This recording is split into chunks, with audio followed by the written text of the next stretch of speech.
The experience I will delve into in this letter depicts my initial encounter with the psychedelic substance known as mushrooms. The experience opened my eyes to the profound potential that psychedelics offer individuals. It felt like I had undergone 5 years of intense therapy condensed into a mere 5 hours. Most importantly, it shattered a barrier that had shielded my heart from the world. Before diving deeper into this experience, providing context regarding my life is crucial, as it plays a pivotal role in understanding the entire journey. At 23, I found myself uncertain about the following steps to take in my life. Should I continue pursuing a path as a visual storyteller, or should I revert to a more conventional job? I yearned for guidance to understand the trajectory I was embarking upon. Complicating matters, I constantly compared myself to friends who found early success in their careers. It is worth noting that I recently graduated from a competitive and esteemed institution, raising my expectations and those imposed upon me. Furthermore, I was engaged in a journey of self-discovery and a quest for universal truths. The intense desire to acquire knowledge compelled me to explore my psyche, which was heavily influenced by the teachings of Carl Jung.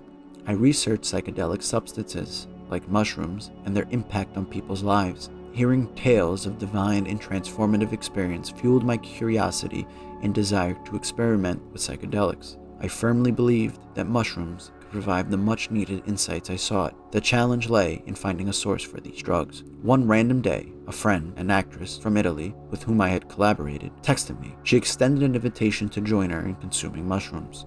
It felt like the universe had heard my desires, and I eagerly accepted her offer. As the effects began to manifest, I observed the patterns on the floor coming to life. Throughout my trip, my friend exuded a calming and nurturing presence, as if she were a guide leading me through the transformative experience. What started as surface-level conversations gradually dwelled into deeper realms.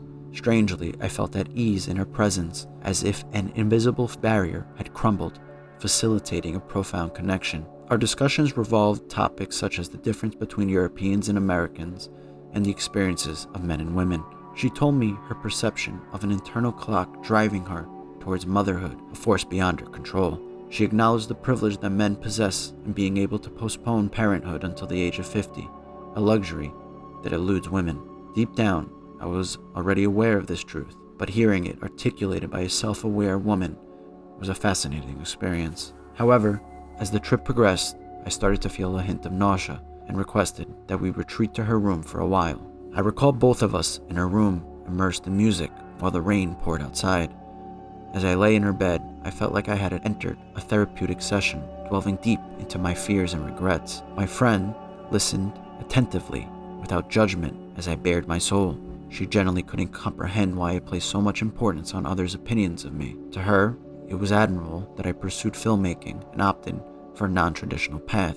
It was the first time someone had supported my chosen trajectory, catching me off guard. I remember fixating on a Jim Morrison picture on the wall, almost in trance, contemplating the need to embrace self-acceptance fully.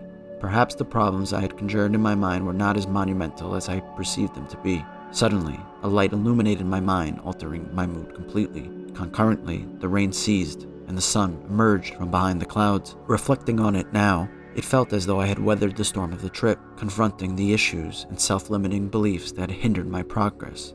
In a strange sense, I felt reborn, ready to venture outside and explore. The next stage of our journey involved aimless wandering around the neighborhood. I recall an overwhelming sense of joy, appreciating the gift of life that was gifted to everything I observed, whether the trees, the people, or the buildings radiated beauty. However, the most unforgettable segment of the trip, near its conclusion, remains one of the most profound experiences of my life to this day. My friend and I ascended to the apartment rooftop to witness the sunset. As we watched the sun dip below the horizon, an unfamiliar sensation welled up within me. Love. I felt an intense love for life itself, for humanity, for my friends and family. I contemplated the friendships that had diverged due to life circumstances, yet still harbored an abundance of appreciation and love for them and their accomplishments.